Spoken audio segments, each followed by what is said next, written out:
Oh, have mercy. Your brother from the gutter, Slick One, is back behind the wood. Yeah. It is the open bar. What are we on? Episode number 52, 53? I don't know. I've lost track. I'll figure it out after I record this episode, which I'm doing late. What is it? Tuesday evening, Wednesday morning, April 16th, and there's snow in the forecast. That's right, April 16th, and we've got snow in the forecast here in the vacation capital of the world, Buffalo, New York. Yeah. Is it my imagination? Am I delusional, or did we have this thing called spring at one time? Like when I was a kid, I can remember going out in the spring and playing sports and, stuff like that. And now it seems like we don't have a spring anymore. It's just we go from winter to summer. We do have a fall, but it drives me absolutely bonkers every time I see one of these dimwits on television. Hi, my name is Kathy from Tonawanda, and I love Buffalo because I love the Four Seasons.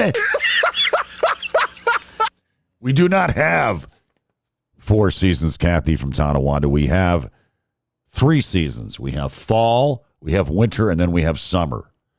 We have no spring. We'll get like 2 weeks of spring, and then it'll go like right to 80 degrees. In any event, did I tell you I'm off Facebook? I've been off now for a couple of months, and I got to tell you, I haven't felt better. No stress. I'm a lot more relaxed than I was. I also got off of LinkedIn. Believe it or not, LinkedIn. There's even wingnuts on LinkedIn. These goddamn Trump chumps, they're living on no doughs. Give it a break. I had to get off LinkedIn because of these lunatics. So anyways, yes. The draft, of course, is coming up next week. Everybody knows I'm big on the draft. I'm not into it as much this year as I normally am. I'm trying to bone up on some of these positions that the Bills are looking to draft: defensive tackle, corner, safety. These are the positions in need on the defense. They're going to go heavy defense, and they're going to have to come away with a couple starters in this draft. So we'll do that next week. I smoke a lot of dope, and I get drunk, and there's nothing wrong with that. You're damn tootin'. And we are going to start a new feature here on the program called What is Slick Daddy Listening to This Week?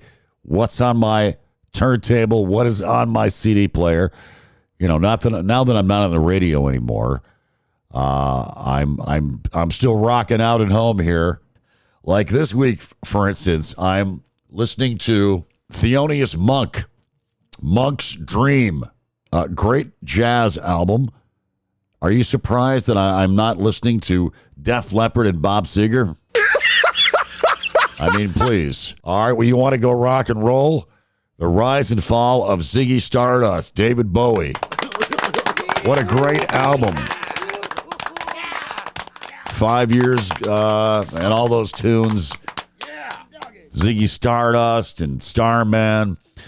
Great, probably my favorite Bowie album, and probably my favorite Warren Zevon album. Of course, I was going to work Warren Zevon in there because it's all about weed, whiskey, and Warren Zevon, his debut album with Frank and Jesse James and all those great tracks on there.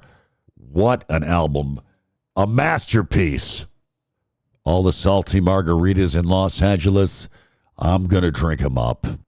Okay, what else? Donald Fagen of Steely Dan's first solo album, Nightfly. I'm Lester the Nightfly. Hello, Baton Rouge. Respect the 5-second delay we use. Yeah, what a great record. And, of course, Leon Russell, another one of my favorites. Leon Russell and Asylum Choir 2. So that's what the Slick One is listening to this week. No Bob Seger, no Def Leppard. Sorry if I bummed you out there, okay? They're eating the dog. Yes, and of course, it is time for another mind-blowing conversation on how Donald Trump is destroying America. God, I tell you, I every day you turn on the TV, it's like, what is this asshole going to do today? You know, I mean, he just never takes a day off. He just, every day, it's something. And now the latest is that kid that they sent to the prison over there in El Salvador, who was not a member of, what is it, Gang 13 or whatever the fuck they're all tripped out about, these people, MI13 or whatever. Turns out the guy doesn't have an arrest record in America or anywhere else for that matter. He's here legal. He's been here for years. And when they did that, that deal where they picked up all these supposed gang members and shipped them to that prison in El Salvador, which were paying them, what is it, $6 million or whatever. So we send these guys off without any hearings or any due process. And it's like 80% of these people don't even have arrest records. So, well, how do you know he's, guilty? I mean, well, he had a tattoo. He had a gang tattoo. So he shipped them out of the country. The one dude was a gay hairdresser they shipped over there. I mean, it's just crazy. So Trump, of course, thinks he's above the law. They told him, listen, you gotta get this guy back. And he's dragging his feet about it. So we may have a constitutional crisis on our hands here where, Donald Trump just ignores the Supreme Court, ignores the courts. He's, trying to dictate to colleges, what, type of program they should run, who they should get rid of, who they should kick out of their college. And if they don't do what he says, then, if they don't come down on these protesters, then he's going to, take away their money. And Harvard has stood up to him. I mean, it's going to be tougher for small schools to stand up to him. But, I mean, he's trying to intimidate the press. He's suing TV, TV networks. He's trying to intimidate law firms. I mean, he really is a dictator wannabe. I mean, this is how they roll in Russia and everywhere else. If you don't kiss the ring of Vladimir Putin, you don't get shit in Russia. You're lucky if you don't get poisoned in Russia. So, this is who we have for president. You're part of a league of morons. This is what people wanted, evidently. Although his numbers are in the shitter right now, minus 22 with independent voters. Even last term at this point, he was only minus 18 with independent voters. Now he's like, in this term so far, minus 22 after 3 months. He is underwater. Well, all he does is suck up to the base. I mean, he might as well be president of 40% of the country, the Trump chumps, the people that, he could rape their daughter and he'd just be just fine with Donald Trump, with me. That's just fine with me, Donald Trump. He's taking out the trash and getting rid of all these here foreigners coming into the country. And then the whole tariff thing is just completely insane. I mean, we're putting tariffs. I could see putting tariffs strategically on China for some things, whatever. But to put tariffs on everybody, including islands with no population, or some of these small countries, all they do is sell us bananas. They don't buy anything from us. They're third world fucking countries. What are they going to buy from the United States? A fucking Ford Bronco? They don't have the money. So, you're not going to have equal trade with every country. It's just insane. Now, Canada, we'd have equal trade with them if it wasn't for oil, because they've got, so much oil there. And, of course, Russia got no tariffs put on them. So, it's just insane. And then they're playing games with the stock market. It's going up and down. And that Trump he's telling his family members when to buy, when to sell. They're making a killing off of this. It's just total corruption. And then the other thing with these tariffs is you can always, there'll be lobbyists lining up at the door to get they'll make exceptions for certain industries, is what they'll do. There'll be loopholes like there is in the tax code. Special interest, they'll be lining up. And, in the meantime, we've done irretractable. Is it irretractable or unretractable harm to our relationships around the world, to our reputation as a country.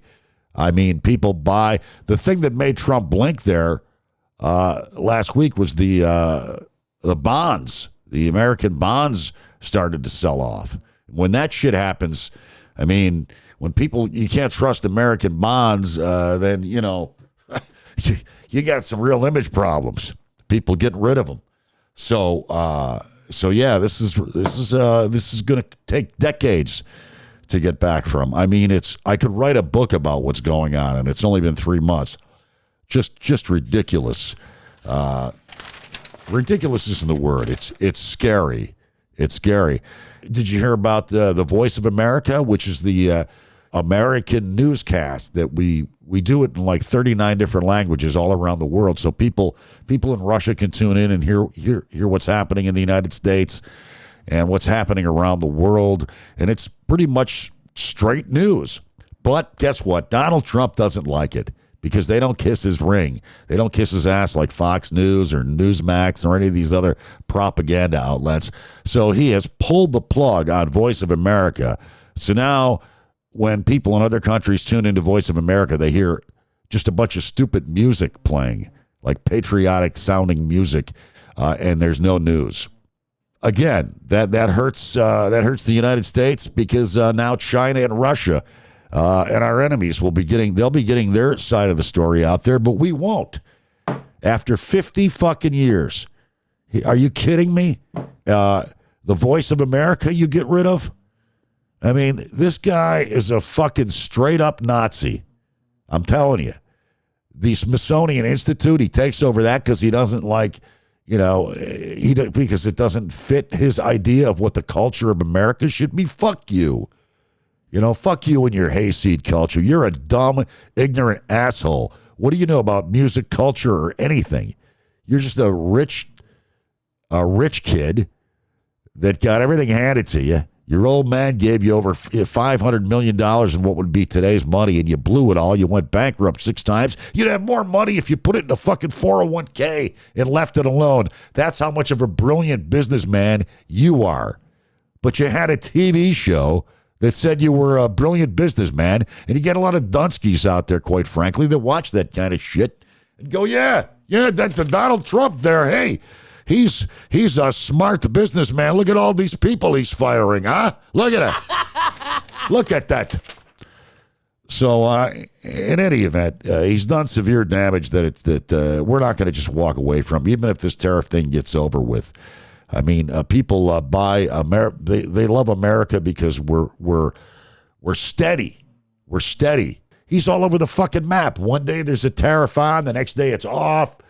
Businesses can't plan. They can't plan ahead for what they want to do, what they're going to need as far as supplies goes. Should we buy it now? Should we not? Is the tariff going to be on next week? And here's a news flash. Manufacturing is not coming back to America. When they can make sneakers in places like China where they pay people $2 a day, they're not coming back to the United States. They're not going to make iPhones here. If they did, it would cost like $5,000 for a phone. Okay, we're not going back to the 1970s manufacturing. Yeah, it was too bad. NAFTA and all that shit happened, and it prematurely closed down a lot of factories. But they were shitty jobs, and Americans, they want to wear Nikes. They don't want to make them. And then putting tariffs on Canada and Mexico. I mean, we make cars with them. It's just crazy. It's like the whole infrastructure that's been in place now for 20 or 30 years. You're just going to flip it upside down, and people are just going to run here and open up, auto part factories. He's living in another century. But I think the real reason behind this is because he can make money off of these tariffs. That's why he likes them. And I mean, he can make money for Donald Trump. He has a lot of courage to face down Satan. And hey, let's talk about the damage that he's doing to all these government agencies, or just one or two of them. Let's just take the IRS, for example. They've had a long-standing privacy agreement not to give personal information to other government agencies or law enforcement. like where you live, your address, phone number, that kind of stuff. Only in rare circumstances, maybe they got to catch a serial killer or something. Does the IRS give any of your information out? But of course, that's all changing under the Seek Heil, Seek Trump, the Trump, the freedom people. So what they're doing now is they are giving, undocumented workers, by the way, did I tell you this? They paid $66 billion in income tax in 2023. Yeah. And so do you think, and that's through their employers. So do you really think that they're going to want to give their information to their employers? Do you think they're not going to insist on being paid off the book after this, now that our government is giving their names and addresses to law enforcement, to ICE? Yeah, I don't think so. So that's going to cost us a lot of money. He's also doing severe damage to the IRS and to the country by taking the cops off the beat. He's cutting the personnel in the IRS, and it's said in some studies that it could cost us like 10% or more in total taxes that we collect this year, because he's laying off so many people from the IRS that you don't have cops on the beat. And then these bastards, they yell about, we're too much in debt. But they don't want anybody to pay taxes. They don't believe in collecting taxes. They're fucking over people and deporting them that are actually paying taxes. And then they come and they'll say, we got to cut your Medicaid. We got to cut your Social Security because we can't afford it. Oh, and by the way, we want to extend the tax cuts to the billionaires and the corporations. They're eating the dog. And the other thing that pisses me off big time is Social Security. What's the old saying? If it ain't broke, don't fix it. There's nothing wrong with Social Security or the way that it is run. As a matter of fact, Social Security is one of the smoothest running departments we have. There's less than 1%. I mean, they get awards for their bookkeeping. There's less than 1% of fraud in Social Security. And now they want to cut the number of people that work at Social Security. They want to actually get it back to, it will be back to what it was in 1960 when we had 60 million less people in the population, right? And so you're not going to be able to call Social Security anymore after the 15th of the month. You'll have to go there in person. But, wait a minute. They're also shutting down offices all over the country. So good luck. Oh, but you can always do it online. Unless you're some poor bastard that's, got some kind of mental problem, or maybe you're 80 years old and you don't have a computer, or maybe you're just terrible with computers. You're basically fucked. And how are you going to drive if they close down your local office and you got to drive 100 miles to the next office or something? I mean, come on, man. You're making it hard for these poor bastards that worked all their lives. And forget about it. I mean, if you're trying to get a Social Security disability case and you thought it took long before, wait till they cut us back to 1960 levels. 275,000 government employees he's hacking. And this ain't going to do nothing. This is not going to do very much, a couple percent of the debt. The high cost is, as we know, is in Medicare, Medicaid, and Social Security, and the Defense Department, which spends $1 trillion a year.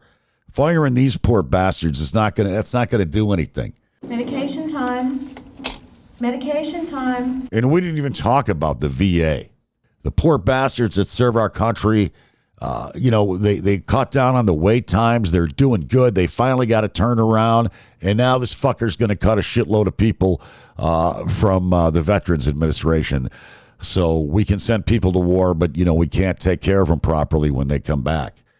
And after years of issues, they were finally getting it together But of course, Elon Musk and Donald Trump, they don't give a fuck about you. They don't give a rat's ass about you. This man is a true psychopath.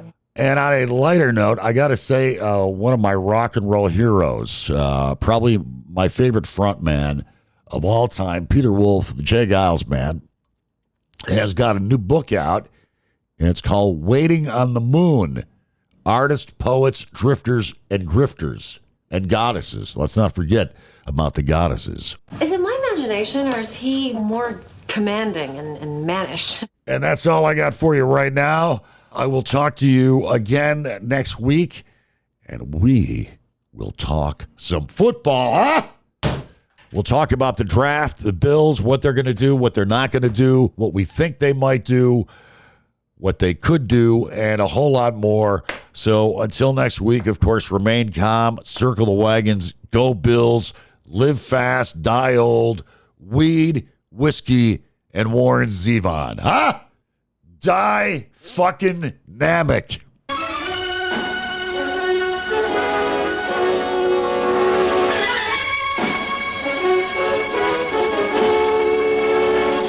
Hail to the king, baby.